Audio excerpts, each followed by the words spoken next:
Hello everyone, বুঝতেই পারছো এটা সরস্বতী পুজোর ব্লগ।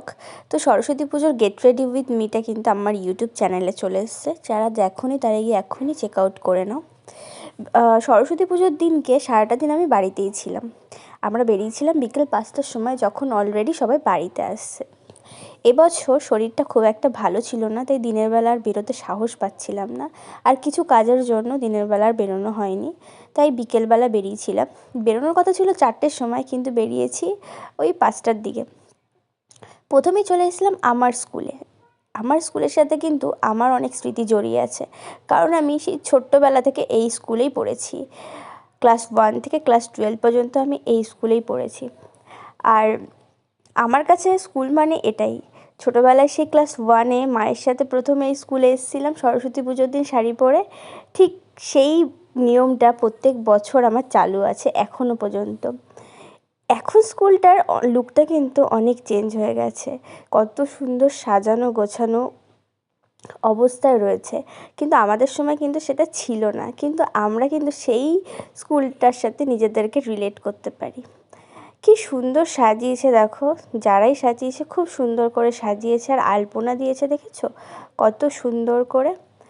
আর এই ছিল আমাদের স্কুলের ঠাকুরটা, কি সুন্দর করেছে। আমার তো বেশ ভালো লেগেছে এবছর, কারণ আমাদের সময় সত্যি কথা বলতে এত সুন্দর স্কুলটাকে সাজানো হতো না।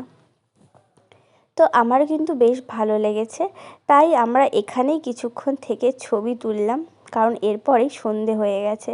তাই আর অন্য কোথাও গিয়ে কী বা হবে, ভালো তো ছবি আসবেই না। তাই এখানেই আমরা কিছুক্ষণ ছবি তুললাম।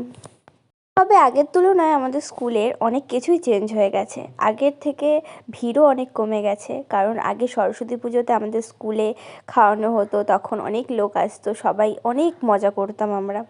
কিন্তু 2-3 বছর ধরে দেখছি সেরকম একটা ভিড়ই হয় না। তো তারপরে দেখো আমরা চলে গেছিলাম সেন্ট্রাল পার্কে। আর সেন্ট্রাল পার্কে তখনও এত ভিড় ছিল, গিয়ে আমি শুধু দেখছি লোকে লোক। আর গিয়ে একটা রূপসীর সাথে আমার দেখা হয়ে গেল। যাই হোক, ওর সাথে ওকে একটা ভিডিও যাই হোক নিতে যাব, ও আর নিতে দিল না। এরপর আমার কিছু স্কুল ফ্রেন্ডদের সাথে আমার দেখা হয়েছে, নেহার সাথে দেখা হয়েছে, কিন্তু ওদের সাথে আমার কোনো ভিডিও করা হয়নি, জানি না কেন, ভুলে গেছি হয়তো বা আমি। তো যাই হোক, তারপরে গেছিলাম সেন্ট্রাল পার্কের মাঠে, যেখানে পুজোটা হচ্ছে ওখানে। বললাম না, পুরো সন্ধে রাত হয়ে গেছে তখন। তখন এই জন্য আমরা ভেবেছি ঘোরা ছাড়া তো আর কোনো কাজ নেই, কারণ সব জায়গাতে আর ছবি আসবে না, যা ছবি তোলার আমরা তুলেই নিয়েছি। তো এখানে দেখো আমাদের সেন্ট্রাল পার্কের ঠাকুরটা দেখে নিয়েছো। এরপর আমি দিদির বাড়িতে চলে গেছিলাম। একে তোমরা চিনতে পারছো তো, আমার সব ভিডিওতে কিন্তু এ থাকে।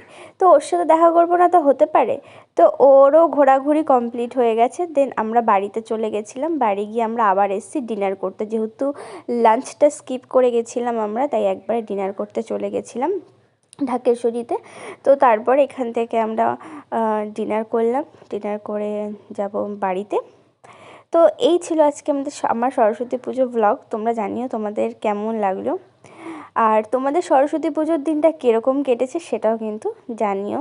আমার কিন্তু মোটামুটি ভালোই কেটেছে, কারণ দিনের বেলা বেরোতে পারিনি, কারণ সবার সাথে দেখা হয়নি ঠিকই, কিন্তু সন্ধেবেলা বেরিয়েও বেশ ভালোই লেগেছে, খুব একটা খারাপ আমার লাগেনি। আর তোমরা জানিও তোমাদের সরস্বতী পুজোটা কেমন কেটেছে না কেটেছে। তো চলো, দেখা হবে নেক্সট কোনো ভিডিওতে। আজকের মতন টাটা।